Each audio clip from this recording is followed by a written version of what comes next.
Hi everyone, welcome back to my channel. So in today's video, I'm going to be talking about my journey of events that made me move to Canada for my master's. I'm also going to be talking about, my application procedure, receiving offer letters, sending in score reports. So lots of timelines there as well. So I'm going to be starting with standard 10th and here goes my story. I'm going to go back 10 years in my head now. So I was in plus 2 when I took up humanities and I was studying subjects like economics, history, both Indian and contemporary, sociology with mathematics, and I finished my schooling in 2013, and that is when I moved to Bangalore to pursue my undergraduation. I was in Christ University and I was enrolled in a triple major program which was in political science, economics and sociology.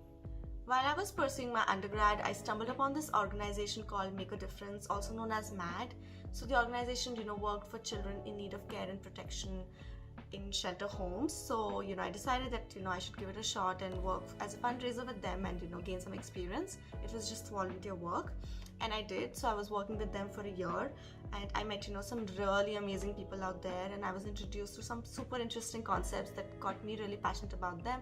So concepts like stakeholder partnerships, community engagement, corporate social responsibility, and like what meaningful change actually meant. I worked with MAD for 1 year and then I moved to another organization called Guardians of Dreams, which also worked for the same cause. So, by the end of 2 years, I did have like a slight hint about what I wanted to do or what I was passionate about. So while I was working with these NGOs, I had come into my third year of undergrad and I decided to major in economics only. So in 2016, I graduated with the majors in economics, and by this time I had finished my 12 plus 3 years of education. Once I finished my undergrad, I decided that I wanted to pursue my master's degree in economics from India itself. Now this piece of information is for those of you who are not aware about the education system in India. But for almost all top universities, you need to sit for an entrance exam when it comes to MA Economics or any related discipline where, they test your knowledge for microeconomics, macroeconomics, mathematical economics for topics like probability, statistics, and econometrics. I sat for almost all top universities in India like Indian Statistical Institute, Jawaharlal Nehru University, Delhi School of Economics, and IGIDR, and so many more of them. But I did not clear the ones that I really wanted, so I decided to take that year off. On the recommendation of one of my professors, I sat for a Master of Public Policy program entrance in NLSIU Bangalore, which is the National Law School of India University. I did not know much about public policy at that point of time, but I knew about think tanks who help parliamentarians design, implement and evaluate public policies. So I thought maybe this is something that I could learn. This sounds really interesting. So I just sat for it. I cleared the entrance, but I got rejected in the interview round, and so I decided I'll sit again for it next year. So I attended econ school for a year and appeared for the entrances again in 2017 summer. I failed to get a good rank and get through the topmost universities, and part of it was because I was genuinely starting to lose interest in the quantitative aspect of economics, but I was just trying to push myself into it because this was the path that I had paved for myself at that time. By the end of summer, I realized that I should also apply for programs in economics and public policy outside of India, and I started giving it a thought and started researching in countries like United States and Canada. But the eligibility criteria for most of the reputed universities was 12 plus 4 years of education, which I clearly did not have at that moment. So I decided to pursue a graduate diploma from the London School of Economics. It was a distance learning program, so I was based in New Delhi for another 1 year. While I was pursuing my diploma, the application procedure for universities outside of India actually began. So that is when I really started researching about the universities that I wanted to apply to. I came across the Master of Public Policy and Global Affairs program, which is the MPPGA program at the University of British Columbia, Canada. The program really resonated with what I wanted to do, and I was also eligible since I would have 12 plus 4 by the end of May 2018. But at that point of time, I was not limiting myself to only applying to US and Canada.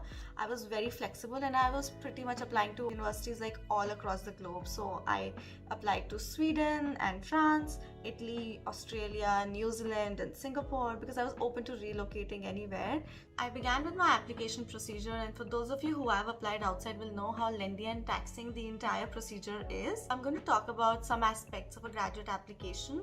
First one is the statement of purpose, which is also known as the SOP.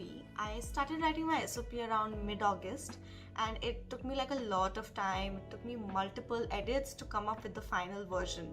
I had watched a lot of YouTube videos about how to write a good SOP. I was also reading a number of sample SOPs just to get a good hang of it. Most universities also provide you like a guide, like how you can go about writing your statement of purpose. So that was very helpful. And I think by the end of October or mid-October, I was done with my SOP. Coming to the next aspect of a graduate application was the letter of recommendation. Most of my universities required like 1 to 3 letters of recommendations, also known as the LOR. So I had to submit, either like 2 academic references and 1 professional reference, or all 3 academic references. By September, I started contacting all my professors from undergrad and my diploma. Some of them agreed, some of them refused, and some of them also agreed to write for like a couple of universities, or some just agreed to write for 1 university. So I really had to like be on my toes to constantly remind them about when a letter of recommendation was due. I ensured that I also provided them with points that talked about my work, my research projects, and my participation in the lectures. And every time a professor uploaded a letter of recommendation, I would get like an alert on my application portal. Coming to the third aspect of a graduate application, your score report. So while I was applying to these universities, I realized that I had to appear for an exam called IELTS, which is the International English Language Test. And it basically tests your speaking, reading, writing, and listening skills in English. So after I registered for the exam, I received like a guide book to help me prepare better for the exam, and I also received like a CD with the guide that helped me practice my listening and speaking skills. So I prepared for the exam all on my own, and I appeared for it in December 2017. I scored an overall band score of 8 on 9. So once I received my IELTS score report, I went online and I filled an application for additional test report form, which is the ATRF, to send in my score reports to the respective universities. Few of my applications required me to appear for the graduate record examination, which is the GRE. It is basically a 4-hour long multiple choice computer-based standardized exam. So it's speed-based, and I decided to take classes for it. In 2017 November, I joined the Kaplan GRE classes and I appeared for the exam in February 2018. I scored like 315 on 340. It was decent enough to get me going for my applications.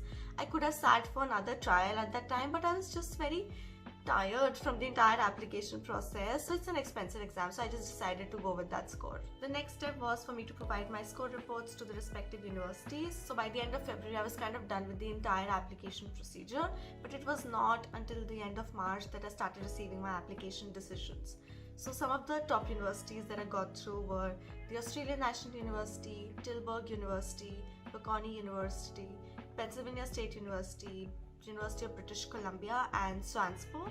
I've mentioned all my programs down below for you to have a look. Not all offer letters came at the same time, so I remember I got some earlier and a few of them later, but it was really important for me to weigh my universities in terms of the curriculum, the kind of program that they offered, location, tuition, the amount of scholarship I was awarded, and so on. I received my offer letters for the Australian National University, Tilburg University, and Bocconi University way before others. However, unfortunately, I was not offered a scholarship in any of these universities. So for ANU, I had to make a really tough call. My program was Master in Economic Policy, but the tuition alone was costing me 45,000 Australian dollars a year, which is close to 45 lakhs a year.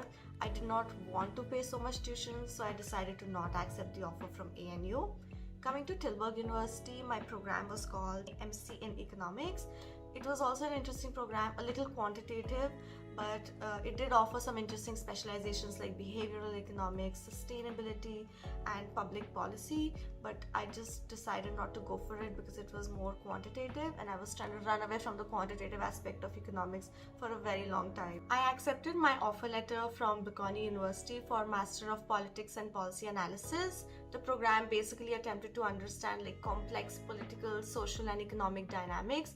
It aligned more with my interests. It was definitely more affordable and a very reputed university. So I paid my tuition for a term and it was totally refundable. So I just wanted to be admitted to one university at least while I waited on my application decisions from University of Toronto, University of British Columbia, SUNSPO and Pennsylvania State University. By the end of April, I had received my offer letters from all the remaining universities and it was time to make a decision. So when it came to SUNSPO, my program was called Master of International Economic Policies. It was close to what Bocconi would cost me, maybe a little more. And it was a dual degree program, so I would get to experience 1 year in France and the other year in Sweden. But I assumed like language would be an issue when I was trying to work in these countries. We all know how difficult it gets. So I decided not to go for SUNSPO. Next in line was the Pennsylvania State University and I got the offer letter for MA in Economics. The course was highly quantitative. The tuition cost was also close to what ANU would charge me. My sister was going to Pennsylvania State University for a PhD, so she was already renting out a 1-bedroom apartment, which meant that I didn't have to pay much rent. The course itself was very quantitative and I just knew I didn't want to pursue economics completely by this time. So I dropped off the option of Pennsylvania State University as well. The final application decision that I had to make was for the University of British Columbia for a Master of Public Policy and Global Affairs. I was thrilled to get an offer letter from UBC because one, it was my dream university. Two, I also bagged a scholarship for 35,000 Canadian dollars. So scholarship was a very important factor for me. So here I would have to pay almost half of my tuition being an international student. Three, the curriculum really resonated with my interests. So it was not very quantitative. 4, the weather is amazing in Vancouver. It's one of the most beautiful cities to live in, so who would want to let that go? And 5 was that Canada is overall very welcoming to immigrants, so it was a win-win situation for me. So I decided to go to UBC. This is how I made it to Canada in September 2018 and had one of the most beautiful experiences of my life. If you have any similar questions regarding the application procedure for visa, for universities, feel free to shoot a comment down below. Till then, see you next time. Bye guys.